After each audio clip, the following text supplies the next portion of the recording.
All right, hey everybody. So you notice the car's not in here. Uh, it's already done, over with. I'm just now doing this. Like I'd said on the first episode, the audio got all jacked up. I don't know what happened. All I know is the audio was messed up. Matter of fact, on these ones, on these clips, it's even more jacked up than on the first video. So most of this, if not almost all of it, is going to be voiceover. Keeping it short and sweet. So let's get to it. The list is adding up, but we're still coming out ahead. Now let's take a look at what happened over here. So you can see here, I finally broke down and bought the new core support top. It looks so much better than that mangled one that I was trying to save for some reason. Now this is the cheapest one I could find, and it was like $42, I think. I'm not sure, I could be off on that. But don't get the cheap one. There was another one that was like 120, I think, and it probably fit a lot better than this one does.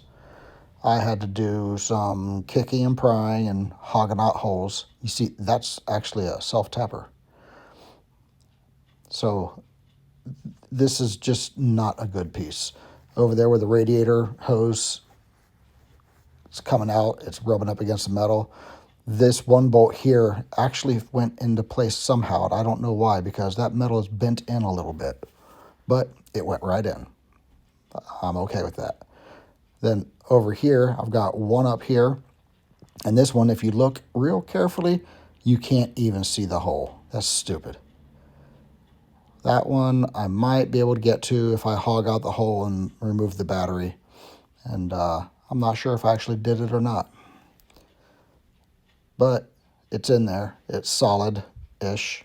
And now this was something I had to work some magic on. It was bolt in, and I had like maybe a 1/16 of an inch to wiggle. Wasn't enough. So I took one of these unibits or step bits, and some people call it a Christmas tree bit, and I hogged out the holes on the latch assembly. And then I was able to move it around a lot. And I got it to line up with the striker, and it actually works. I actually had to tap that a little bit to make it work too.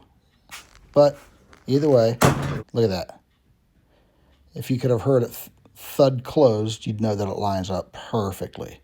Now, I still have some body line issues here, and I'm going to work on that. Notice this gap is nice there and kind of large down here. It ended up being a trend on this, so I wasn't happy about it, but I ended up moving that fender over and making that gap look a lot better. Now, this was another problem that I would end up fighting, and fighting hard, and find out later on what was actually wrong.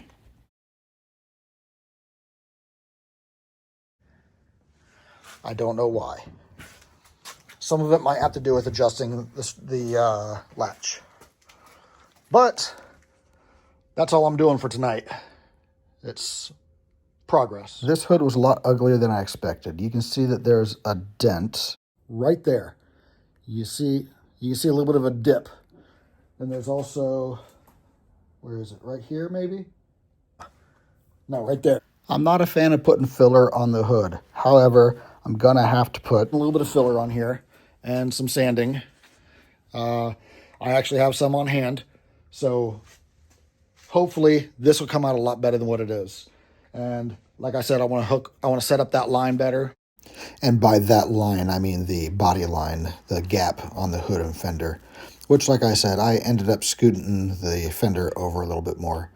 Now, once I do that, I'm going to put the radiator and fan assembly and the AC condenser in. It looks like it's just about ready to go in there. The entire assembly was replaced there, pretty much. The fans, the radiator, the hoses. Tuesday evening. I'm hoping to get the radiator in, and maybe the AC condenser. They're both sitting here ready to go. I've got hose clamps for the new hoses. Yeah, let's see if I can't get that to happen. And it is in, finally. I'm still battling the cheap reproduction part. This upper core support was just fighting me on everything. If you look at the upper mounts on the radiator, they look like they're leaning to the right. That's because they are. But literally, I had to fight this And this is where the radiator hose was touching the upper core support. And then here's a close-up. You can see how that is leaning over to the right, and so is the other one. I ended up shifting some stuff around and maneuvering things, and it got a little bit better, but it was still not right. So this thing is just garbage. Everything about this was kind of craptastic at best. And it's Wednesday night. Let's get some work done. I've got quite a few things to get done, and El Presidente is pushing hard to get this done soon. Good news, we got headlights. Instead of getting these, see how this has the black wraparound? I got these. I just feel that these look better. They give a cleaner and maybe even a more modern look. And a crown jewel, piece of jewelry for the grill. This one actually has the studs on it. You can't see it, but they're there. Brand new. Cheap replacement parts. See those? I think it's this. Threaded on fittings. I can't remember what they call them. J-hooks maybe. So the driver's side has them. Passenger side does not. Of course, my passenger side headlight exploded on impact pretty much. So I simply took the fittings off of the driver's side headlight and I put them onto the new passenger side headlight. And in order to get these lights off, you can see I had to rip the entire bumper cover off, which was not a lot of fun. The bumper cover came off fairly uneventful, only a little bit of screaming. And I was surprised to discover it didn't come with new headlights. Every headlight housing I've ever purchased had new bulbs, but whatever. So when you're doing this, you got to make sure you don't touch the bulb with your hands. You got oil on your fingers, and apparently it makes the bulb explode when you turn on the power. I've never seen it happen, but that's what they claim. And if you do, let me know if it works, if it actually does pop the bulb. It took a lot of fighting and cussing, but I've got things lined up a whole lot better than they were. But first, look at this chrome headlight. It does look a whole lot better. I'd suspected it would, obviously, like I said a couple times already, but I really do think it helped out a lot. And then this new side marker light is a lot better looking too. So now let's look at the body. This gap still isn't perfect, and of course there's still an elevation issue here, but look at that, it looks a whole lot better than it was. That gap is almost even. And at just a glance, you're not really going to notice it, especially once the paint matches on the two panels. I'll call that a win-ish. Kind of, maybe, sort of. Then we go over here, and this one was really bad. Got this gap looking great. The fender at one point was hanging down over the headlight, almost like an eyebrow. It was like hanging down to here. And somehow I got it all lined back up. And not only line up, but if you look at this line, look at that, it looks perfect. Somehow I got lucky on that. And I don't know what I did to do that.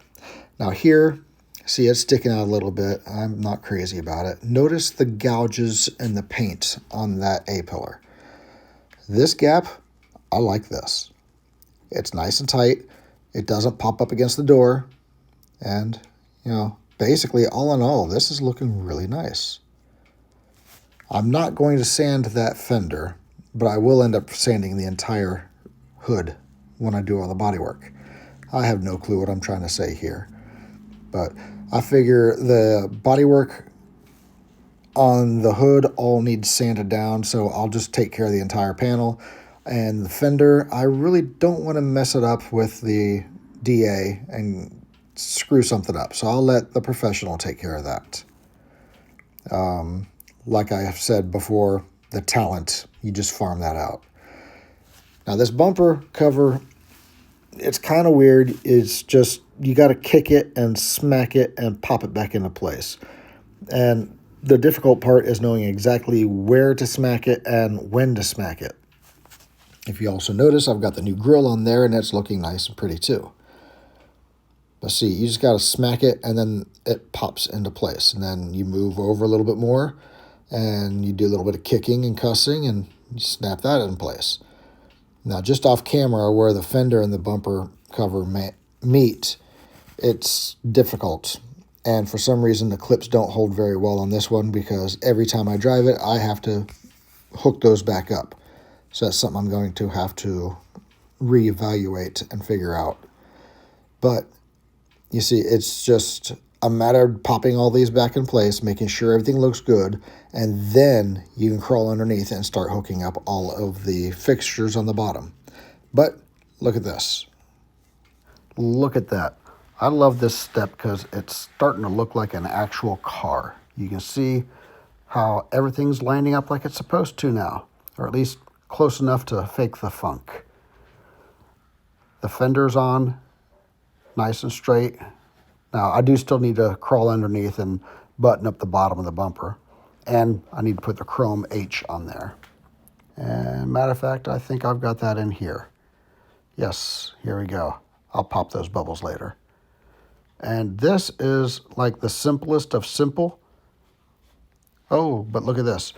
Here's the old one and the new one. Well worth a couple dollars to get a new one. That chrome is just going to doll it up. And here's the simple installation. I'm done. You just push it into the holes and then wipe off all your smudgy handprints off of all the chrome, because chrome is goodness. Yeah, I'm still messing with the bumper a little bit. I don't know it yet, but it's not centered properly either. But that's okay. We'll figure it out.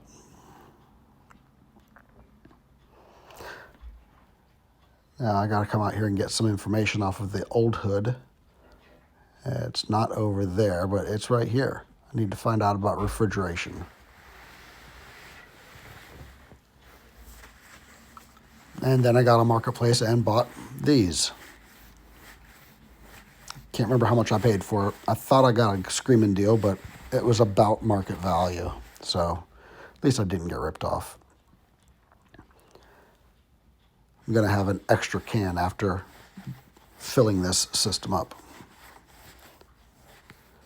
Now, at the very beginning, when I pulled that plastic piece off, it was folded over pretty bad. And I said, this will probably pop out on its own. And look at that. It popped out on its own.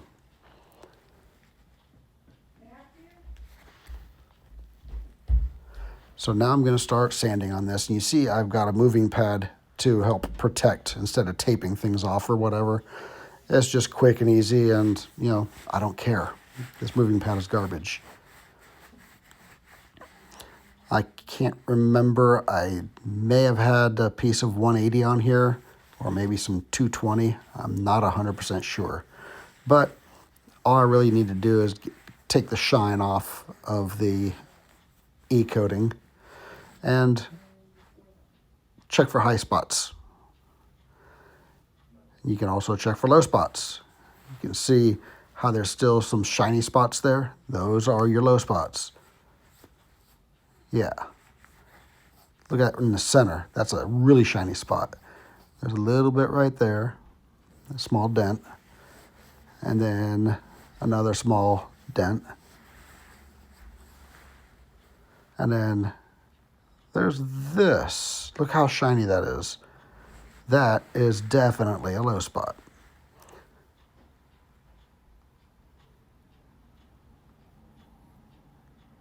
Yeah, I need to clean it first too. But those are the three main ones in the middle of the hood. And then there's a little bit right up here at the front of the hood too. Why am I still touching it if it's dirty? So I put some filler on there and started sanding it down with a DA. And somehow I got it right the first time. Like, absolutely first time, and it is pretty much perfect. I didn't add any more. Many times you have to go over it 2, 3, 4 times to get it right. And this was good enough that you could almost not see it in the paint. So break out a tack rag. I've had these sitting around for a long time, since I painted my old Suburban in 2008, I think. So these are simple. You just open them up and wipe it down. You do this right before paint or right before primer. The car's going to sit around for about a week before it goes to the body shop, so I figure I will go ahead and put some primer on it to keep the filler from soaking water out of the air.